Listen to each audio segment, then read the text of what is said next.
When I was 16 years old, 3 older boys beat the crap out of me in a youth club bathroom. The beating was very vicious, and it left me bleeding on the floor, basically swimming in a pool of urine and blood.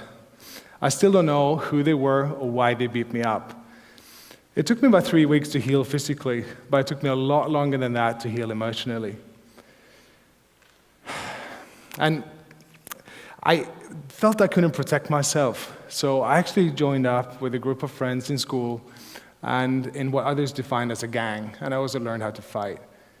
I was seeking safety, but I became dangerous. And that was a time in my life where I lost all trust in myself and in everybody around me. We all have stories like that, where we lost trust in ourselves. First time I lost trust in myself was when I was 6 years old. I was shamed by my first grade teacher that I couldn't speak in public. Can you imagine? I was 6 years old. It took me 30 years to get over that one. So today we're going to talk about trust, and we're going to show you what it looks like. We're going to build some awareness, and we will share our process with you with some real-life experiences. We hope that after the talk, you will look at trust differently. When we started doing this work, we asked our community what trust meant to them, and a lot of strong words came up. Things like independence, joy, love, passion. And we call that, in our work, we call that place the garden. It did work. Because it's a place of light, the soil is fertile, and it's got huge opportunities for growth. These are the things that showed up for mistrust. They were equally very strong words, like pain, anger, fear, suspicion, paranoia. And we call this place the swamp because it was murky and dark and it was sticky. And it just didn't know what was underneath that. So now we showed you a little bit about the swamp and about the garden. So we're going to do a bit of an experiment. We're going to show you some pictures, and we're going to check in with you what your level of trust is when you see this person to start with. So we're going to use something called the Trusty Meter. It's a very sophisticated tool. Show with your hands. Where 1 is low, it's way down in the trust, and a 10 is high level of trust, way up in the garden. Right? So we're going to start with the first image, and what we're going to do, we're going to ask you to show it off from the scale, on the scale of 1 to 10, using your fingers are way up here, so we want to see your hands. So this is kind of like voting. You ready? What about this person here? What's your level of trust? Great. It's pretty high.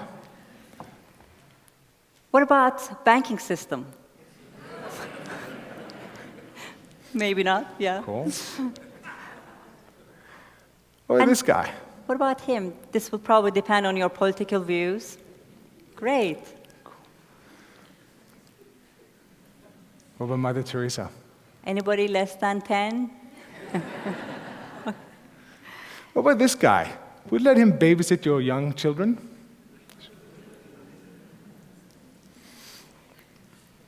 What about this guy? Would you let him babysit your babysitter?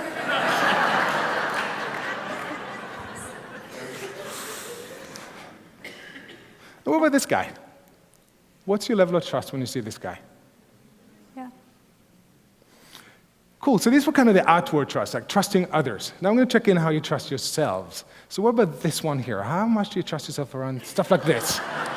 -5 is not available. Cool. Okay. And what about money? How do you trust yourself with your money? Wow, it's pretty high all around. Cool. Now, for this next one, you may choose to internalize your score, especially if you're sitting next to your partner. We want to know how much you trust yourself with sex. Well, there are a few non-shy people here. Great. So let's be honest. There are moments that we all end up in the swamp, right? So if I'm in the swamp, how do I get to the garden? We have a process for that.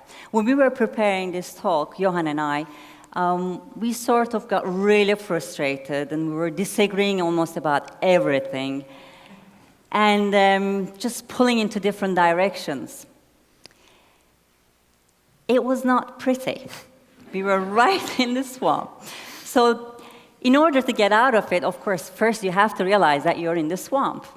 So that happened, and I made a choice. I chose not to stay in it anymore, and I moved to a place called Open Heart. Here, I shared with him that I didn't trust myself or him to prepare this talk. And he shared with me his feelings, and we became quite transparent with each other. That connected us back again. The next step was we moved into boundaries, where we got to share our boundaries with each other, and we had plenty. And one of the boundaries I set was that I didn't like the way he was talking to me. So mostly we expect other people to know about our boundaries, but it's really our responsibility to communicate them. Once we were clear with our boundaries, we moved to the next place, which we call it design. Here we got to design our relationship and how we were going to work with each other. One of the things that we designed was that we were going to build on each other's ideas rather than rejecting them. And we ended up in the garden. Well, literally. One of the things we agreed was that we work outside. And there was light, and we had a lot of humor, and the creativity started coming along, and it was a lot more easier. And this, gonna just use a personal example, our very personal example, to describe how the process works, but it also works with highly complex and sometimes dangerous circumstances. As you know, we've had our fair share of revolutions in the Middle East recently. We live in Dubai, if you didn't already know that. But during the Arab Spring, I was called out into one of these countries in crisis to work with an organization that was going through a very difficult time. They were dangerous times. Now, the process that we took them through from the swamp to the garden lasted a few days. But it's not about the process in this case, but it's about this man who came in full of fear, resentment, anger, anxiety. A lot of things going on the outside. People were dying on the streets. He couldn't let the circumstances go. All his power was given to those circumstances. But through this process that Gonan described, the group and him, they went into the garden. And it was amazing to see as he reclaimed his power, and he started to empower himself and the others around him, and the trust was coming to him, and he was able to start to trust people around him. It had a snowball effect. He became a catalyst for this organization they became the garden, even though the city and the country, in this case, was burning on the outside. There's always a power dynamics in any relationship, whether it's a husband and wife, or colleague to colleague, or parent-child. So if I am holding all the power, I become the controller.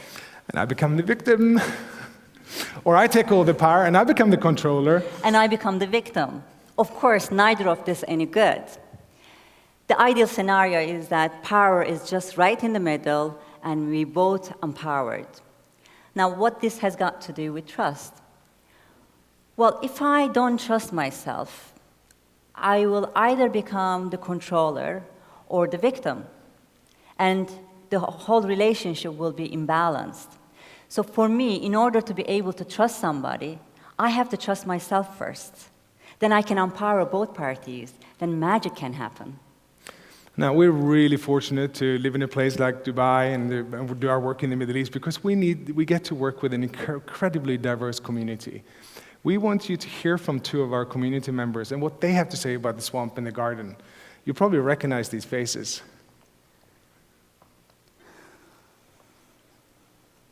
I mean, when they look at me, they see this big guy with tattoos. Almost everyone thinks I smoke, I drink, I'm a violent person, I'm a fighter. But the funny thing is I've never touched alcohol, never smoked, never had a single fight in my life. People, when they see me already, they have stereotypes of Osama bin Laden and Taliban and mullah and all sorts of stereotypes. My first impression of my father was, oh my God, he looks like bin Laden's cousin, So it kind of like, ooh, scary. But even though I don't judge people on appearance, I judge the way that they judge me on appearance.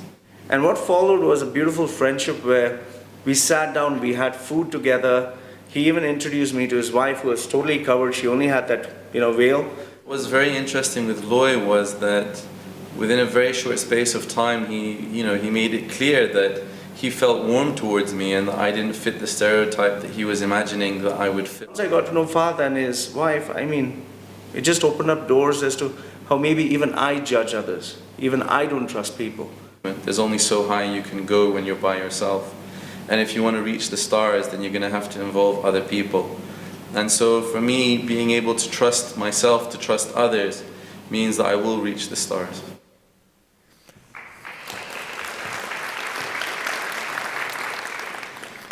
So when I was lying on that bathroom floor, basically swimming in my own blood and the urine that was on there, I was so far away from the stars. I couldn't have been further away from the stars that I just mentioned. And it wasn't until I became a husband and father that my process of starting to trust myself kicked in. And there's no reason it has to take more than a decade for that to happen, because trust is a choice. And we hope that you will choose trust so that you can help to turn the whole planet into a garden. Thank you. Thank you. Thank you. Thank you very much. Thank you. Thank you.